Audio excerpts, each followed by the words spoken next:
Hello दोस्तों, मेरे YouTube channel पर आपका बहुत बहुत स्वागत है। इंटरमीडिएट एग्ज़ाम 2024 के लिए इतिहास से संबंधित कुछ महत्वपूर्ण प्रश्नों पर हम लोग चर्चा कर रहे हैं। उसी को हम लोग जो है सो आज आगे बढ़ाएंगे और आज जो है एक और महत्वपूर्ण प्रश्न पर जो है सो हम लोग चर्चा करेंगे जो इस वर्ष आ सकता है परीक्षा में। और वो प्रश्न क्या है? वो प्रश्न है हीनयान और महायान के बीच में क्या अंतर है ना। हीनयान और महायान के बीच में क्या अंतर है, ये ऑलरेडी एक बार जैक के एग्जाम में पूछा जा चुका है और इस बार भी इसके आने की जो है सो संभावना है। तो हीनयान और महायान में क्या डिफरेंस है, उस पर हम लोग बात करते हैं। जैसा कि हम लोग सब जानते हैं कि गौतम बुद्ध जो बौद्ध धर्म के प्रवर्तक थे, बौद्ध धर्म के संस्थापक थे, तो गौतम बुद्ध का जो जन्म हुआ था वो हम लोग को पता है 563 बीसी में हुआ था और उनकी मृत्यु 483 बीसी में हुआ था। करीब करीब 80 वर्ष उनकी जो है सो अवस्था रही, 80 वर्ष वो जीवन जिए और लगभग 40 वर्षों तक उन्होंने अपने सिद्धांतों का उपदेशों का प्रचार प्रसार जो है सो विभिन्न क्षेत्रों में किया। बुद्ध की जब मृत्यु हो गई तो बुद्ध की मृत्यु के पश्चात उनके विचारों को, उनके उपदेशों को, उनके सिद्धांतों को संकलित करने के उद्देश्य से समय समय पर जो है सो 4 बौद्ध संगीतियां जो हैं वो आयोजित की गई। माने बौद्ध मीटिंग्स जो हैं वो समय समय पर आयोजित हुआ। अब क्या हुआ कि हर बौद्ध संगीति में अलग अलग प्रकार का जो है सो निर्णय लिया गया, है ना। तो हम लोग पाते हैं कि चौथी बौद्ध संगीति जो हुई थी वो कनिष्क के काल में हुई थी। कनिष्क के समय, जो कनिष्क जो एक कुषाण वंश का राजा था, तो कनिष्क के समय हम लोग पाते हैं कि कश्मीर के कुंडल वन में चौथी बौद्ध संगीति आयोजित हुआ था और इसी बौद्ध संगीति में बौद्ध धर्म स्पष्ट रूप से हीनयान और महायान में बट गया था। हुआ क्या था कि बुद्ध की मृत्यु के बाद से लेकर कनिष्क के काल तक बौद्ध धर्म जो है करीब करीब 18 संप्रदायों में जो है सो बट गया था, 18 संप्रदायों में ये बिखर गया था, है ना। तो कनिष्क जो एक बौद्ध था, एक समर्पित बौद्ध था, तो उसके समय में जो बौद्ध संगीति आयोजित किया गया तो बौद्ध धर्म के जो बिखरे हुए जो संप्रदाय थे, है ना, उन संप्रदायों को जो है सो एकजुट करने का उसने जो है सो प्रयास किया संगीति के माध्यम से। और इस प्रकार से हीनयान और महायान स्पष्ट रूप से बौद्ध धर्म के 2 संप्रदाय अस्तित्व में आते हैं, है ना। अब हीनयान और महायान है क्या, उस पर थोड़ा सा हम लोग बात कर ले। हीन यान, हीन का मतलब छोटा और यान का मतलब जहाज होता है। उसी प्रकार से महायान में महा का मतलब बड़ा और यान का मतलब जहाज होता है। मतलब हीनयान मतलब छोटा जहाज, महायान मतलब बड़ा जहाज। ये दोनों जहाज कहाँ पहुंचाते हैं, है ना, लोगों को। तो ये दोनों जो है सो अपने अपने तरीके से निर्वाण प्राप्ति करवाते हैं। मतलब निर्वाण तक जो है सो पहुंचाने का ये साधन है, यान है ना। अब ये हीनयान और महायान में हम लोग पाते हैं क्या कि महायान जो विचारधारा है, तो महायान विचारधारा थोड़ा सा अलग है हीनयान से, है ना। क्योंकि हीनयान की जो विचारधारा है वो बौद्ध के गौतम बुद्ध के सिद्धांतों से मेल खाती है बहुत हद तक, है ना। मतलब कि हीनयान बौद्ध दर्शन के ज्यादा करीब है, मूल बौद्ध दर्शन के ज्यादा करीब है, गौतम बुद्ध के दर्शन के ज्यादा करीब है। जबकि महायान में हम लोग कुछ नए तत्वों को भी जो है सो देखते हैं। तो महायान जो विचारधारा है, तो माना जाता है कि करीब 100 बीसी के आसपास में महायान विचारधारा का उदय और विकास आरंभ हुआ आंध्र के इलाके से, है ना। और हम लोग देखते हैं क्या कि आगे चल करके नागार्जुन के द्वारा, है ना, इसका विकास किया जाता है। मतलब एक प्रकार से हम लोग मान सकते हैं कि महायान जो विचारधारा है, तो महायान विचारधारा को आगे बढ़ाने में नागार्जुन की जो है सो प्रमुख भूमिका मानी जाती है। महायान जो विचारधारा है उसके अपने जो है सो कुछ दर्शन है, जैसे नागार्जुन के द्वारा शून्यवाद का जो है सो सिद्धांत दिया गया, है ना, जो सापेक्षिकता के सिद्धांत से जो है सो मेल खाता है। इसलिए हम लोग नागार्जुन को भारत का आइंस्टाइन भी जो है सो कहते हैं। खैर, उस पर हम लोग चर्चा नहीं करेंगे।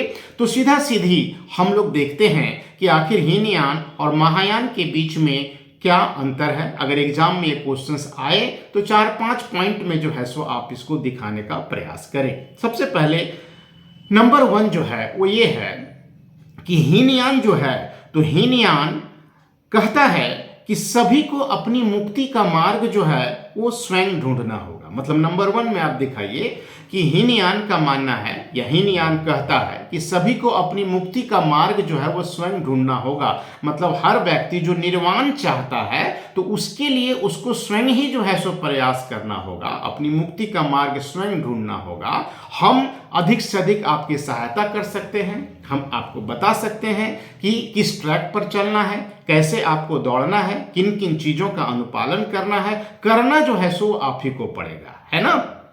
तो हीनयान इस प्रकार का जो है सो विचार रखता है, जबकि महायान गुणों के हस्तांतरण पर जो है सो विश्वास करता है। मतलब कि यदि हमको निर्वाण प्राप्त हो गया है तो हम आपको निर्वाण प्राप्त कराने की गारंटी देते हैं। हम में जितना कुछ है वो जो है सो हम आप में ट्रांसफर कर देंगे, इसके लिए हम आपको आश्वस्त करते हैं, है ना। मतलब पहला अंतर तो यही हो गया कि हीनयान मानता है कि हर व्यक्ति को अपनी मुक्ति का मार्ग जो है वह स्वयं ढूंढना होगा, जबकि महायान गुणों के हस्तांतरण पर जो है सो बल देता है। जैसे अगर हम आपको कहें कि अगर एग्जाम आपको पास करना है तो इसके लिए प्रयास जो है सो आपको स्वयं ही करना होगा। हम जो है सो अधिक से अधिक आपका मार्गदर्शन कर सकते हैं, सारा चीज आपको समझा सकते हैं, लेकिन पढ़ना आप ही को है, मेहनत आप ही को करना है ना। तो हम हो गए हीनयानी, है ना। और अगर हम आपको कहें कि भाई आप हमारे संपर्क में हैं तो हम में जितना भी ज्ञान है हम आप में जो है सो ट्रांसफर कर देंगे, और एग्जाम पास करने के लिए पूरी तरह से हम आपकी गारंटी लेते हैं कि आपको हम जो है सो पास करा देंगे। हम में जो कुछ है वो आप में हम जो है सो ट्रांसफर करा देंगे, आपको टेंशन लेने की आवश्यकता नहीं है, आप एग्जाम पास कर जाइएगा। तो हम हुए महायानी।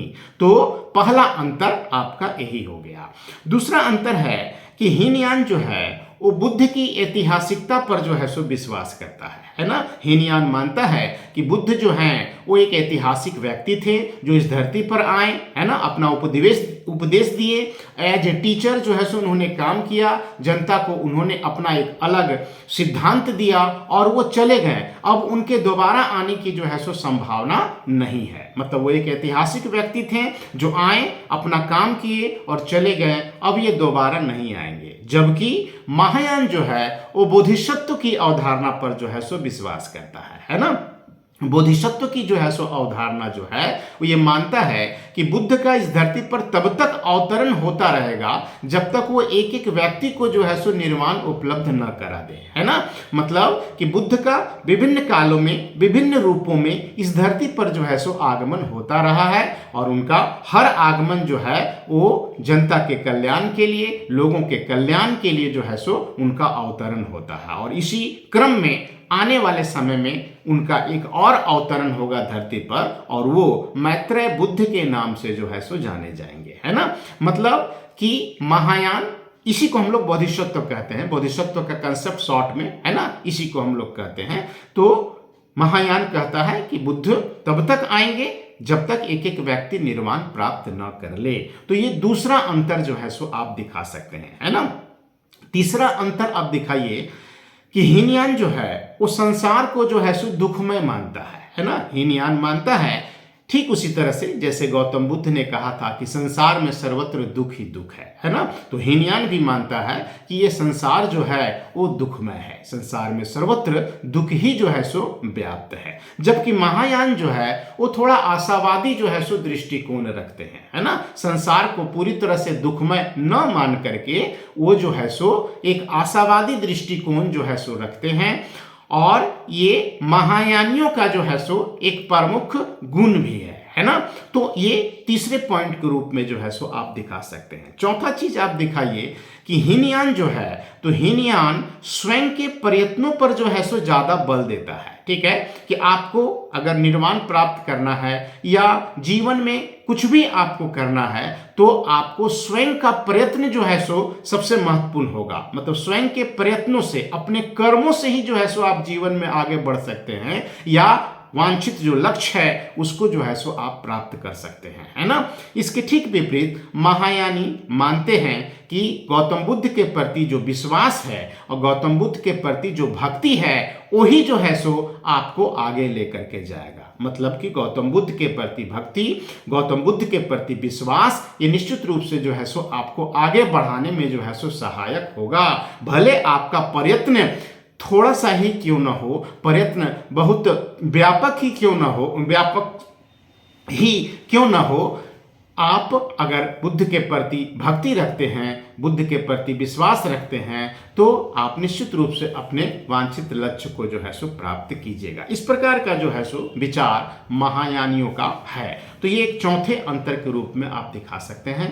पांचवें अंतर के रूप में आप दिखाइए कि हीनयान जो साहित्य है, तो हीनयान साहित्य जो है वह मुख्य रूप से पाली भाषा में जो है सो लिखा गया, जबकि महायान साहित्य जो है वो संस्कृत भाषा में जो है सो लिखा गया। हालांकि महायान साहित्य में मिलिंद पन्हो नाम का भी एक किताब है जो महायान साहित्य होने के बावजूद पाली में लिखा गया है। मतलब कुछ अपवाद भी हैं, लेकिन मुख्य रूप से हीनयान साहित्य पाली में और महायान साहित्य जो हैं वो संस्कृत में लिखे गए हैं, है ना। इसी प्रकार से छठे पॉइंट के रूप में आप ये भी दर्शा सकते हैं कि हीनयान जो है वो आत्मा और ईश्वर को नहीं मानता। गौतम बुद्ध भी आत्मा और ईश्वर को जो है सो नहीं मानते थे। तो हीनयान का जो दर्शन है वो गौतम बुद्ध के दर्शन के ज्यादा करीब है। इसके विपरीत महायान जो है वो आत्मा और ईश्वर दोनों पर जो है सो विश्वास करता है ना। तो ये छठे अंतर के रूप में आप जो है सो दिखा सकते हैं। इस प्रकार से यदि ये प्रश्न एग्जाम में पूछे तो आप जो है महायान और हीनयान के बीच में ये 6 अंतर जो है सो दिखा दीजिए। निश्चित रूप से आपको जो है सो अच्छा मार्क्स आएगा। तो आज इतना ही। नेक्स्ट वीडियो में हम लोग एक अलग प्रश्न को लेकर के जो है सो आएंगे जो इस बार के लिए महत्वपूर्ण होगा। धन्यवाद।